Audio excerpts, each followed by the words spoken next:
ধর্ম উপদেষ্টা আপনাদেরকে অনেক সাহস জুগিয়েছেন। তিনি কিন্তু আপনাদেরকে বলেছেন যে ডিসি, ডিএস, যুগ্ম সচিব তাদের সাথে আপনি করে কথা বলবেন না, তুমি করে। তো আসলে এই তুমি করে কথা বললে কি হবে? এখানে যারা ইমাম এবং খতিব সাহেবরা আছেন, আমার মনে হয় খুব বাজে পরিস্থিতি ঘটতে পারে। আমরা আমাদের সরকারি কর্মকর্তাদের আচরণ সম্পর্কে জানি। আমি জানি না আসলে কেন এই পরামর্শ তিনি দিলেন, তবে আপনারা এই পরামর্শ যদি শুনে কাউকে তুমি করে বলেন তাহলে বাজে পরিস্থিতি কিন্তু ঘটতে পারে। তো আমার এই ক্ষেত্রে মতামত হলো যে কারোর সাথে তুমি বলার দরকার নেই, সে আপনার সাথে আপনি বলবে, আপনিও তার সাথে আপনি করবেন। একে অপরকে সম্মান দিতে হবে। এই সম্মান এবং শ্রদ্ধার রাজনীতি, সমাজ ব্যবস্থা আমাদের প্রতিষ্ঠা করতে হবে। আমার ডিসি হচ্ছেন এডিশনাল সেক্রেটারি মর্যাদা, আর ডিসিগুলো হচ্ছে ডিএস, ডিপটি সেক্রেটারি। তুমি করে বলবে। এমনকি আমার যিনি ব্যক্তিগত সচিব, উনি জয়েন্ট সেক্রেটারি, উনি তো ডিসিদেরকে তুমি, সারা বাংলাদেশের ডিসিদেরকে তুমি করে বলবেন, কারণ উনি র্যাঙ্কে উপরে। আর আমার মহাপরিচালক ডিসি, উনি এডিশনাল সেক্রেটারি, তো উনি তো ডিসিকে নির্দেশ দিতে পারবেন তুমি এটা করো, আপনি নয়, তুমি এটা সমাধান করে দাও। আপনারা সাংগঠনিকভাবে আমার মহাপরিচালকের সাথে কথা বলবেন, ইনশাআল্লাহ যে আপনাদের সহযোগিতা আমরা। আসসালামু আলাইকুম।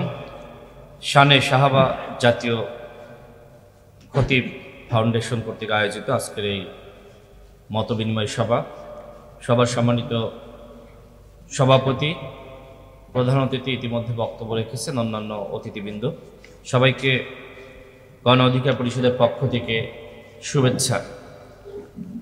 ইতিমধ্যে আমরা দেখেছি আওয়ামী লীগের সময় মসজিদের ইমাম আওয়ামী লীগের পক্ষে ইনিয়ে বিনিয়ে বক্তব্য দিয়েছে না? অনেক দল, অনেক সংগঠন সমাবেশ করে আওয়ামী লীগের পক্ষে, শেখ হাসিনার পক্ষে, এমনকি যিনি বক্তা তিনি দুই হাত তুলে মোনাজাত করে শেখ হাসিনার পক্ষে কথা বলেছেন, ফ্যাসিবাদের পক্ষে। আবার অনেক আলেম, অনেক উলামা, অনেক ইমাম, তারা কিন্তু শেখ হাসিনার বিরুদ্ধে, স্বৈরাচারের বিরুদ্ধে কথা বলতে গিয়ে কারাবরণ করেছে, নিপীড়নের শিকার হয়েছে। অর্থাৎ সব আলেম যে আসলে জনগণের পক্ষে বা আপনাদের পক্ষে ছিল সেটি নয়। অনেক আলেম আবার জালেম ছিল না? সুতরাং আমাদের এই দেশের মানুষ একইভাবে ভালো মন্দ সবাই আছে।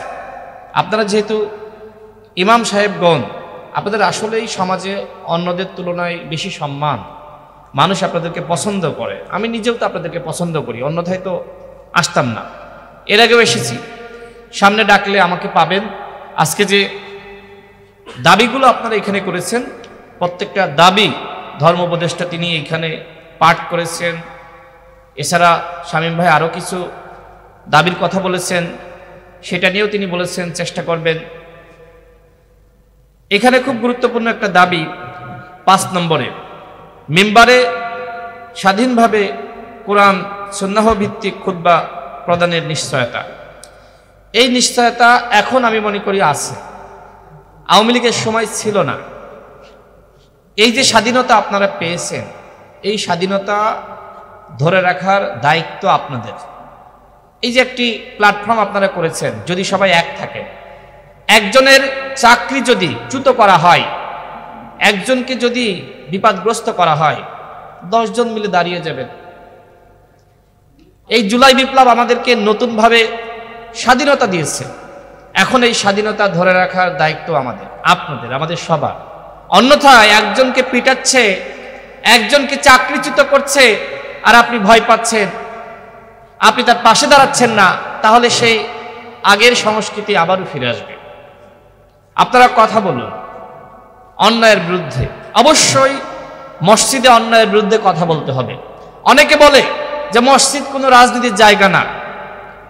মসজিদ তাহলে কিসের জায়গা? আর রাজনীতি কিসের জন্য? রাজনীতি মানুষের জন্য।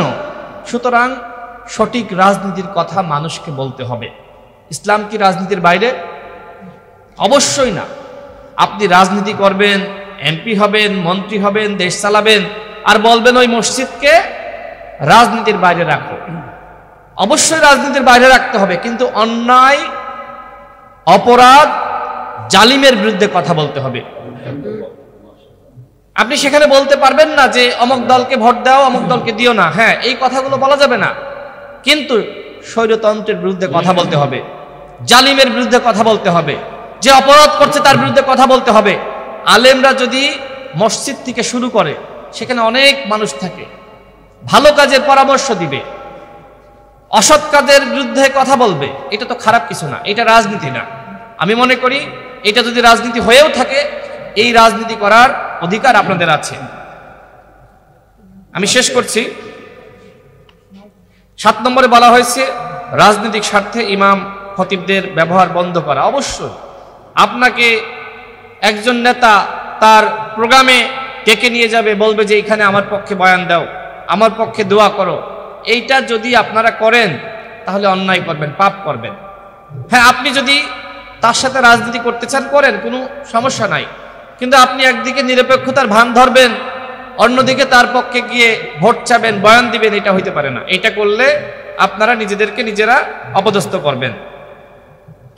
10 নম্বর খুব গুরুত্বপূর্ণ, জাতীয় সামাজিক পর্যায়ে বার্ষিক ধর্মীয় সম্প্রীতি। আমাদের দেশে গান বাজনা হয় না, কনসার্ট হয় না, হয়তো নাকি রাষ্ট্র আয়োজন করে না, করে তো, কিন্তু রাষ্ট্র কেন এই ধর্মীয় অনুষ্ঠানের আয়োজন করে না? কেন করে না? এই তরুণ সমাজকে, এদেশের মানুষকে শিক্ষা দেওয়ার জন্য, নৈতিকভাবে শিক্ষিত করার জন্য ধর্মীয় অনুষ্ঠানের আয়োজন রাষ্ট্রকে করতে হবে। এবং শুধুমাত্র যারা ইসলাম ধর্ম পালন করে তাদের জন্য না, বৌদ্ধ, খ্রিস্টান, অন্যান্য যে ধর্মগুলো রয়েছে তাদের জন্য করতে পারে আলাদাভাবে, এটা দরকার। এর মাধ্যমে কিন্তু ধর্মীয় শিক্ষা তারা পাবে। সর্বশেষ যে বিষয়টি আপনারা বলেছেন যে বৈষম্য বিরোধী ছাত্র আন্দোলনে যারা শহীদ হয়েছে, যে সকল আলেম, মাদ্রাসার শিক্ষার্থী, আমি মনে করি যে আপনাদের সামগ্রিকভাবে সবার পক্ষে কথা বলা দরকার।